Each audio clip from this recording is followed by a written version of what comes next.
Aujourd'hui, je vous emmène dans une étude très détaillée de la parole à propos du serpent dont Genèse 3 parle dans le jardin d'Éden. Était-ce un animal du règne animal ou quelque chose de bien plus différent qu'on ne le pense? Avant de nous y plonger, il nous faut définir ce qu'est l'Éden.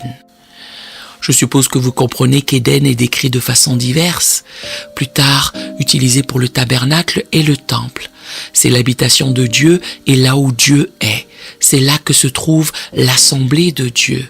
Voyez le psaume 82, verset 1. C'est la vision théologique cohérente de l'Ancien Testament. La maison de Dieu est aussi le quartier général de Dieu, pour diriger le cosmos en quelque sorte. Mais il était très commun dans l'Ancien Proche-Orient de décrire l'habitation divine et le siège de l'assemblée de Dieu comme un jardin luxuriant, tel Éden ou une montagne majestueuse. Le choix entre ces deux options vient d'une culture habituée à vivre dans le désert et en mode de subsistance. Sûrement, les dieux doivent vivre dans un meilleur endroit, un lieu d'abondance, là où il n'y a jamais de soucis d'eau ou de nourriture, juste une oasis perpétuelle. C'est pourquoi l'imagerie du jardin a été choisie pour l'habitation divine. La montagne parlait aux gens parce qu'elle était haute dans le ciel, éloignée de l'existence humaine. Ce n'était pas comme aujourd'hui où les gens ont l'équipement pour escalader des montagnes ou être intéressés à le faire. Les montagnes étaient là où vivaient les dieux, éloignés de l'habitation humaine normale. Ainsi, ces deux images sont utilisées pour décrire le lieu d'habitation de Dieu, la demeure de Dieu.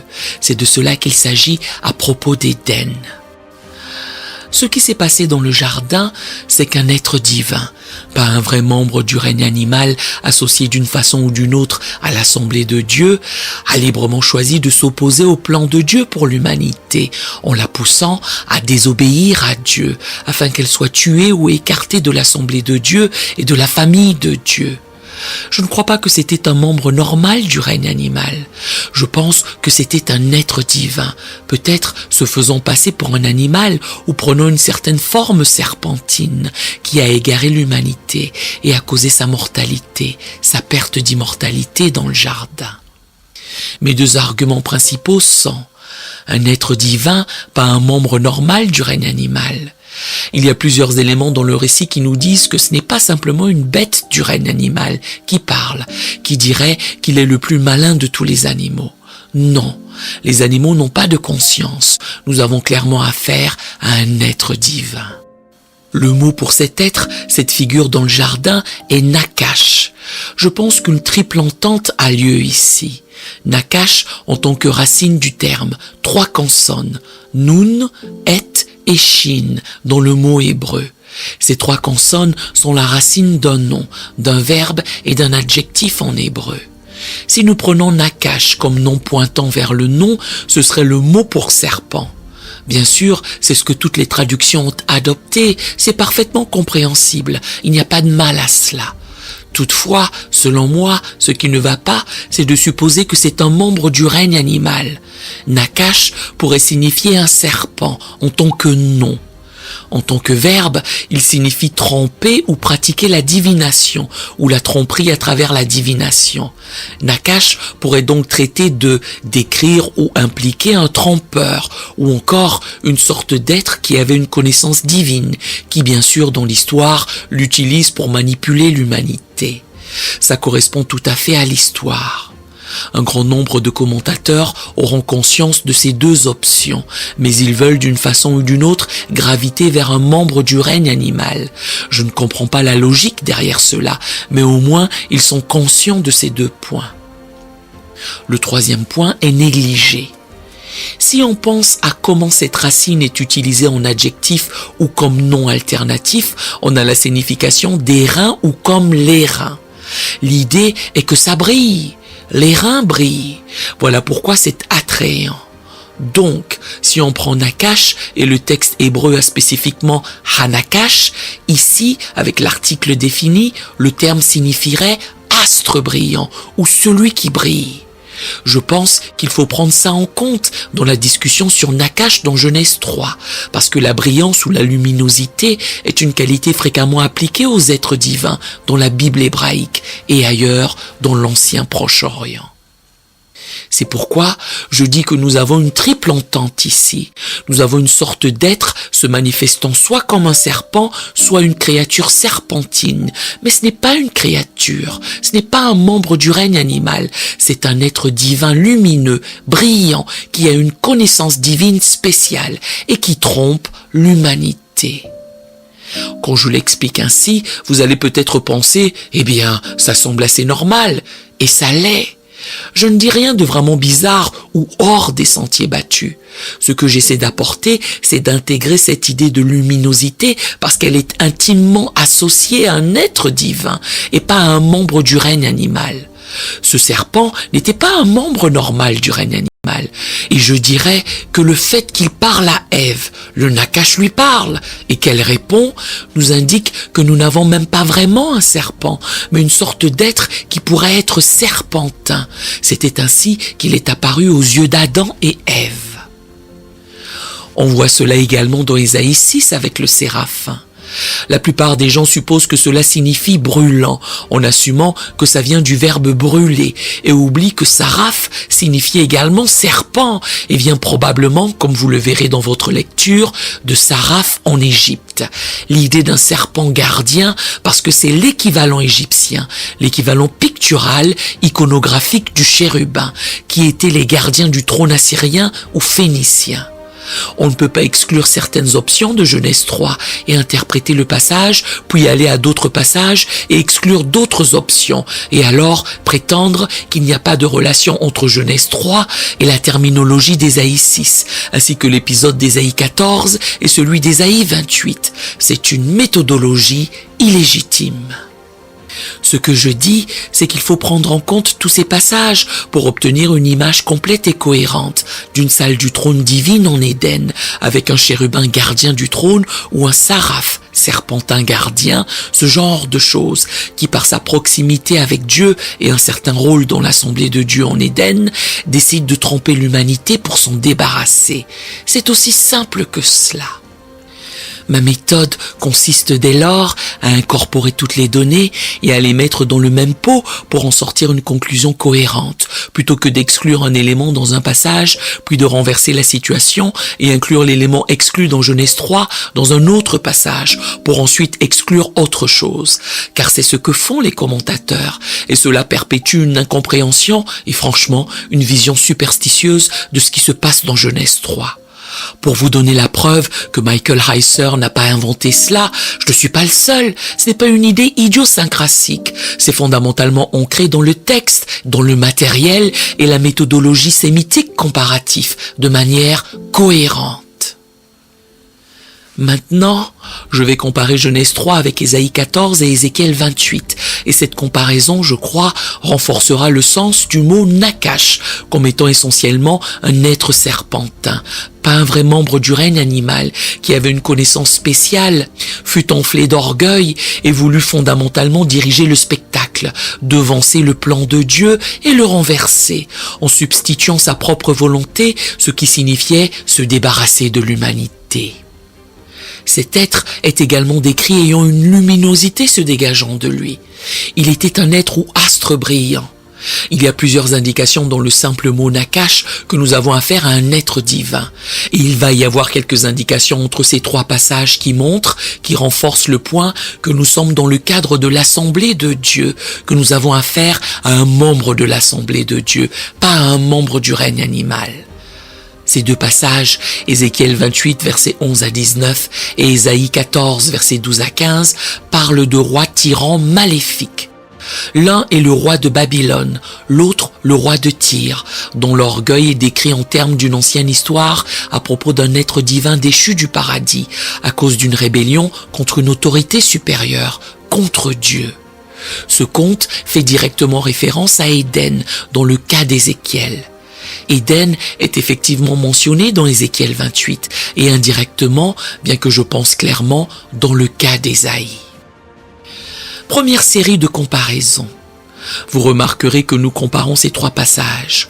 Dans Genèse 3, nous avons le Nakash, dont j'ai suggéré qu'il peut légitimement pointer vers un astre brillant, parce que Nakash est la racine. Ces consonnes sont la racine d'un nom alternatif à serpent, qui signifie airain ou bronze, et adjectivement, il a la qualité de brillant ou de luminosité. J'ai traduit ici par astre brillant, juste pour souligner le point que nous avons affaire à un être divin, vu que les êtres divins sont fréquemment décrits comme lumineux, comme brillants.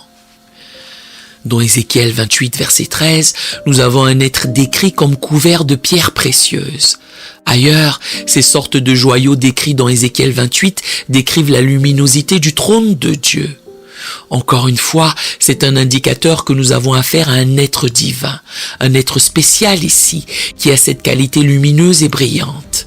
L'être est appelé un chérubin oint ou protecteur. Et j'ai fait remarquer dans ma dernière vidéo que chérubin en assyrien et en phénicien, et Ézéchiel 28 a un contexte phénicien, est un gardien de trône. Mais dans Ésaïe chapitre 6, le gardien du trône est un séraphin. Les séraphins qui, oui, d'un côté, le terme pourrait venir du verbe signifiant brûler ou embraser, mais saraph est un autre nom hébreu pour serpent. Ce sont des êtres serpentins, et c'est ainsi que les gardiens de trône sont décrits avec des imageries et iconographies égyptiennes. Et Ésaïe 6 a un contexte égyptien qui lui est associé.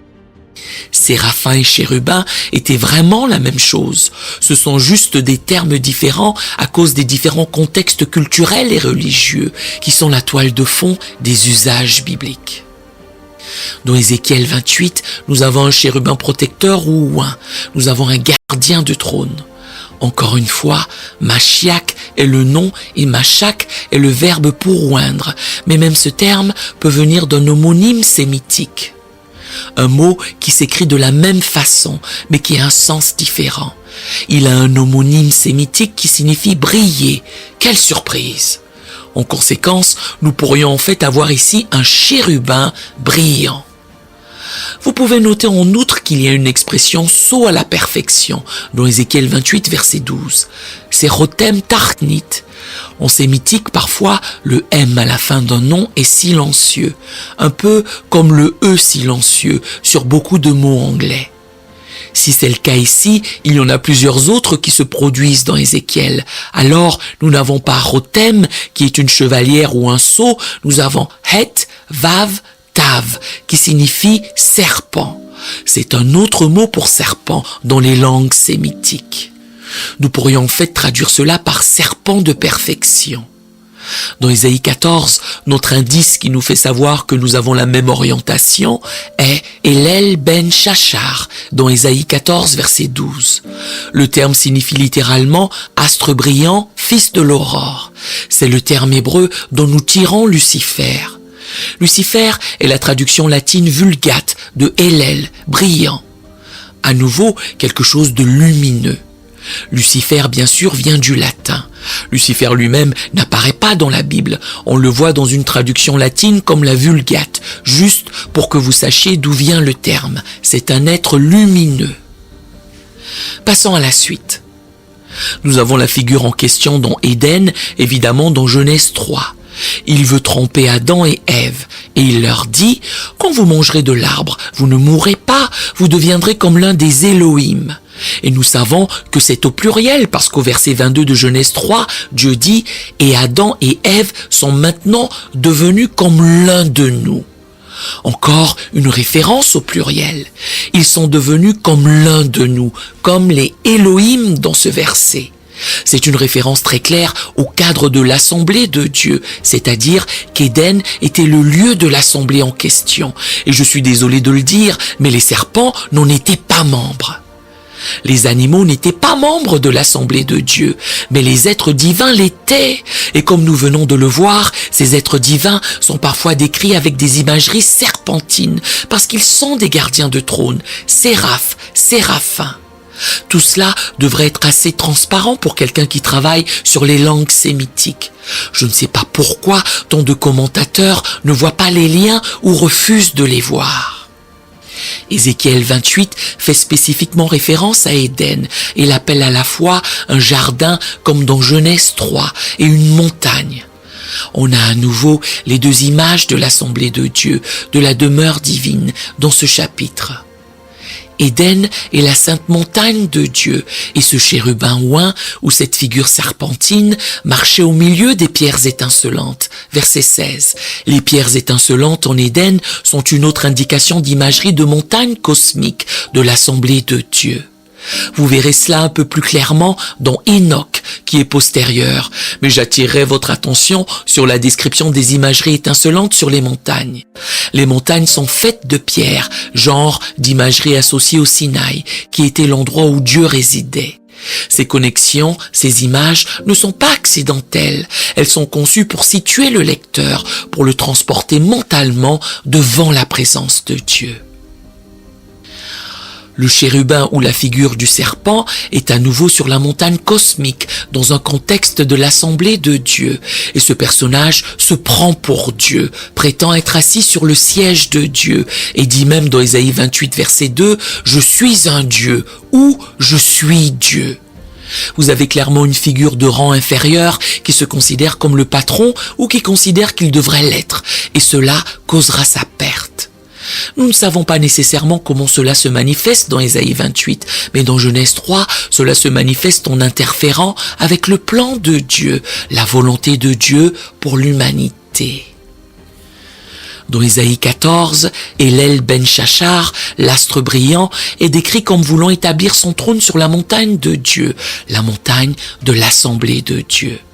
Il dit dans Ésaïe 14, verset 13, « Je monterai au ciel, j'élèverai mon trône au-dessus des étoiles, d'elles. » Et nous savons d'après des passages comme Job 38 que les fils de Dieu sont décrits comme les étoiles de Dieu. Encore une fois, c'est clairement une imagerie de l'assemblée de Dieu. Cela décrit clairement un être qui veut usurper une autorité qui ne lui appartient pas légitimement. Dans Genèse 3, nous avons la malédiction, le résultat de la rébellion. L'Éternel Dieu dit au Nakash, « Puisque tu as fait cela, tu seras maudit entre tout le bétail et entre tous les animaux des champs. Tu marcheras sur ton ventre et tu mangeras de la poussière tous les jours de ta vie. » Seulement, les serpents ne mangent pas vraiment de terre. Il y a des bestioles qui vivent sous terre, en dessous des serpents. Si c'est un membre littéral du règne animal, nous avons des problèmes avec la malédiction. Nous savons aussi que pas toutes les femmes, pas tous les êtres humains craignent les serpents. Nous savons aussi que tous les humains ne meurent pas s'ils sont mordus par des serpents, que les serpents ne meurent pas tous de blessures à la tête. Si vous prenez cela littéralement en désignant le membre du règne animal connu sous le nom de serpent, vous avez d'importants problèmes d'interprétation.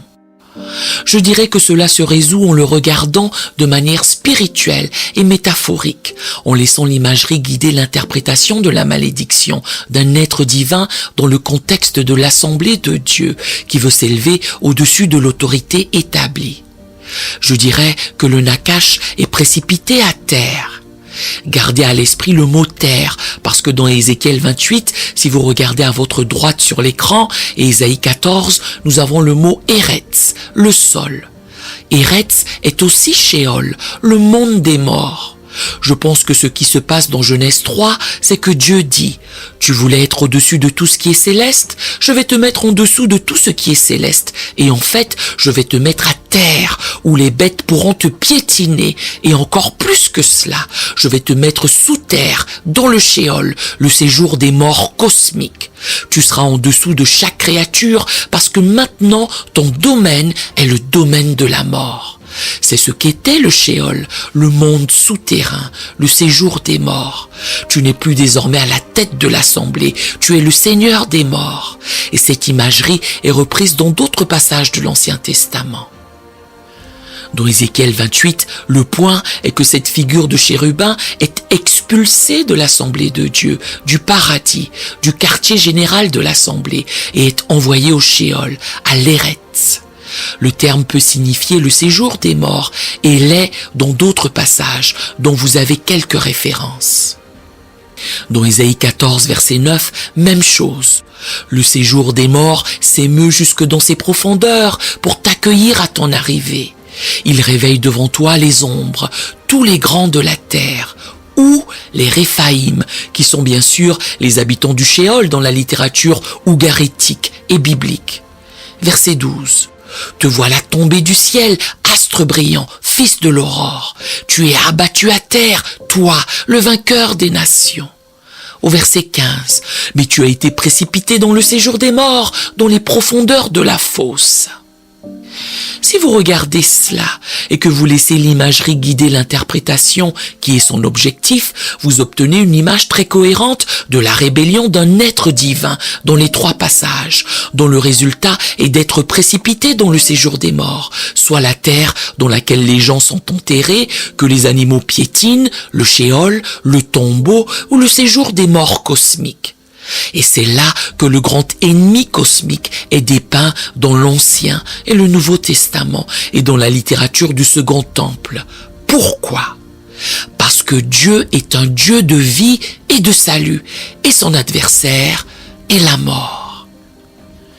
Genèse 3 est le résultat de la chute. L'humanité perd l'immortalité. Elle est chassée du jardin, loin de la présence de Dieu. Vous mourrez signifie qu'on a perdu notre immortalité. Nous ne sommes plus soutenus en termes de cette immortalité contingente. Nous l'avons perdue. Nous allons mourir. Et l'être qui a conduit à cette catastrophe, je vais le mettre sous le monde humain, certainement sous le monde divin. Il est désormais le Seigneur des morts. C'est une image théologique très cohérente. Nous aimerions vous donner l'opportunité de faire de Jésus le Seigneur de votre vie. Voulez-vous bien prier avec moi? Dites Seigneur Jésus, je me repens de mes péchés. Viens dans mon cœur. Je fais de toi mon Seigneur et Sauveur. Et merci Seigneur pour le baptême du Saint-Esprit en moi. Dans le nom de Jésus. Par cette simple prière, nous croyons que le Saint-Esprit vous conduit sur le chemin de la nouvelle naissance.